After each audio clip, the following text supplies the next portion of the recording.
예, 중국의 취업난이 심각한 수준입니다. 중국 청년 실업률은 지난해 6월 21.3%를 찍으며 관련 통계 작성 이후 최고치를 기록했습니다. 이에 대한 우려가 확산되자 중국 당국은 돌연 실업률 발표를 중단해버렸습니다. 작년 12월 재학생을 모집단에서 빼는 새로운 통계 기준을 도입한 뒤 작년 연간 청년 실업률이 14.9%라고 발표했습니다. 전형적인 중국의 통계 조작의 사례라고 볼 수 있을 것 같습니다.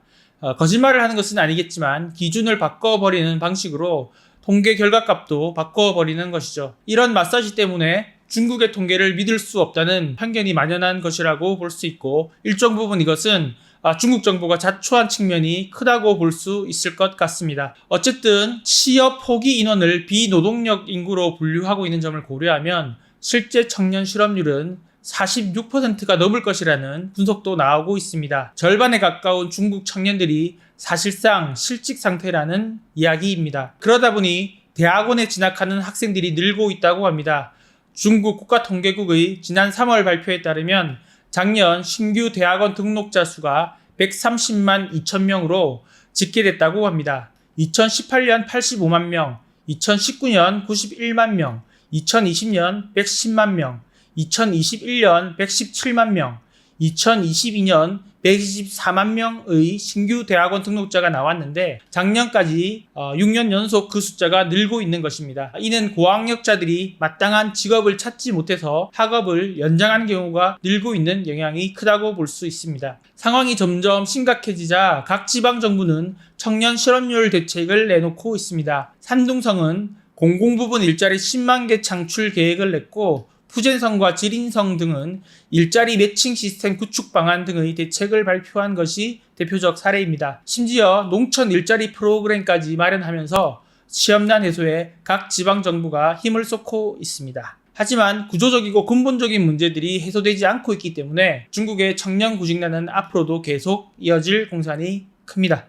문제는 작년에만 1200만 명의 대학생이 취업시장에 쏟아져 들어왔습니다. 그런데 이들 중 절반 이상이 직업을 구하지 못한 상태라고 합니다. 게다가 중국에는 대졸자보다 더 많은 중졸, 고졸 학생들이 있습니다. 이들이 구할 수 있는 직업도 점차 줄어들고 있고 저학력, 도시 빈민들이 늘어나는 악순환이 이어지고 있습니다. 이는 민심 이반으로 이어질 수 있기 때문에 중국 정부의 고민도 깊어지고 있다고 볼 수 있습니다.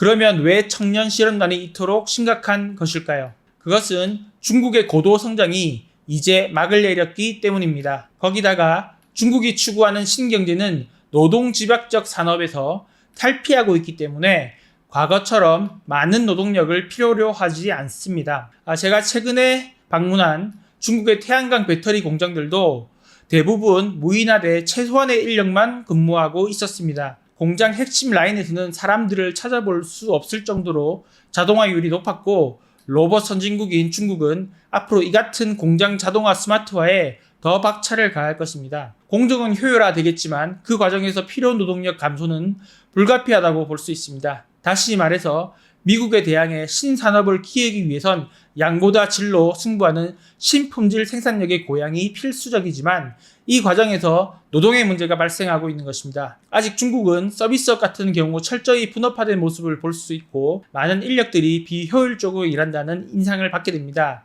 하지만 점점 이런 분야에서도 필연적으로 노동력 감소가 이루어질 것으로 보이고, 이 많은 인구를 어떻게 먹여 살릴 수 있을지는 중국의 큰 숙제라고 볼 수 있습니다. 평등을 추구하는 사회주의 국가에서 인민의 반 이상이 노동을 하지 못하는 상황이라는 것은 여간 심각한 일이 아닐 수 없습니다. 이 같은 취업난 때문에 저는 상대적으로 중국에서 아주 편하게 살고 있습니다. 역설적인데요. 베이징 같은 대도시에 사는 도시민들은 농촌에서 자란 이주 노동자의 저렴한 노동력 덕을 보고 있다고 해야 될 것 같습니다. 중국에 지난 1년여간 살면서 가장 놀란 것은 배달 문화였습니다. 한국도 배달 문화가 아주 발달한 나라인데 중국은 상상을 초월했습니다. 자정 무렵에 제가 220V를 110V로 바꿔주는 콘센트 하나를 주문해도 15분 만에 배달이 왔습니다. 당연히 빨라도 다음날 오전에 도착할 줄 알았던 저는 깜짝 놀랐습니다. 이는 바꿔 말하면 이들이 매우 열악한 노동 환경에서 저임금을 받으며 고된 노동을 견디고 있다는 이야기이기도 합니다. 베이징의 주요 상가 건물 앞에는 음식 배달 콜을 받으려는 배달 라이더들로 장사진을 이룹니다. 소속 회사에 따라 노란색과 파란색 조끼를 입은 라이더들은 휴대폰을 보고 있다가 콜이 오면 잽싸게 건물 안으로 들어가 음식을 챙긴 뒤 오토바이를 타고 배달에 나섭니다. 저는 최근 집 앞에서 콜을 기다리고 있는 라이더들에게 몇 가지 질문을 했고 중국 경제 현 상황을 알 수 있는 답변들을 들을 수 있었습니다. 영상이나 사진 촬영은 거부했지만 그들은 비교적 솔직하게 자신들이 처한 상황에 대해서 이야기해줬습니다. 제가 처음 만난 라이더는 중국 배달앱 웨이탄에 소속된 배달기사 윤 씨였습니다. 33살인 그는 한때 고향인 하남 지역에서 샤브샤브 가게를 운영하던 사장님이었다고 합니다. 그런데 코로나 팬데믹이 모든 것을 앗아갔습니다. 중국 정부가 경제 봉쇄에 돌입하면서 가게 수익이 뚝 끊겼고 버티다 3년간 쌓인 빚을 감당하지 못하고 가게를 접고 말았습니다. 월 평균 3만 위안, 우리 돈으로 600만 원 가량을 벌던 윤 씨는 지난해 베이징으로 거처를 옮겨 배달 기사로 연명하고 있다고 했습니다. 그는 날씨가 안 좋아지길 매일 기도한다고 말하더군요. 궂은 날씨에 일하기가 쉽지 않을 것 같아서 의아한 생각이 들었는데 윤 씨는 폭염이나 강추위가 닥치면 배달이 늘어난다고 그 이유를 설명했습니다. 저도 자주 배달을 이용한 입장에서 마음이 다소 아팠습니다. 제가 누리는 편리함, 다시 말해 베이징에 거주하는 도시인들이 누리는 편리함, 또 웨이탄 같은 대기업의 폭발적인 성장의 이면에는 이들 배달 라이더들의 저임금 노동이 있는 것이죠. 왕징의 대표적 쇼핑몰인 카이더몰 앞에서 23살의 내몽고 출신 덩 씨도 만날 수 있었습니다. 그는 3개월 전 7명의 친구와 함께 베이징으로 건너왔다고 저에게 얘기했습니다.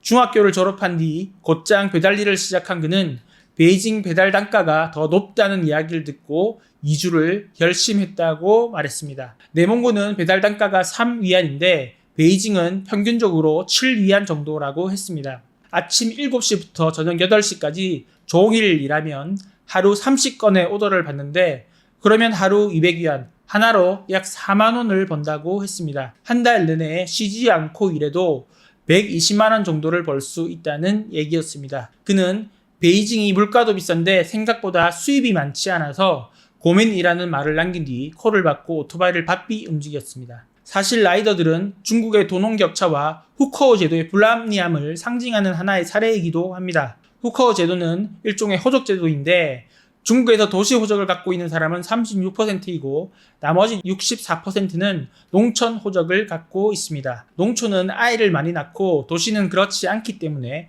연령이 내려갈수록 농촌 호적을 갖고 있는 인구가 더 많다고 합니다. 그런데 이들의 교육 격차는 매우 심각한 수준이고 농촌 호적을 갖고 있을 경우 도시에서 정상적인 학교를 다닐 수 없기 때문에 이 교육 격차는 농촌 호적을 가진 사람들을 중국의 주변인으로 밀어내는 역할을 하고 있습니다. 라이더 대부분이 농촌 호적을 갖고 도시 빈민으로 살아가는 사람들입니다.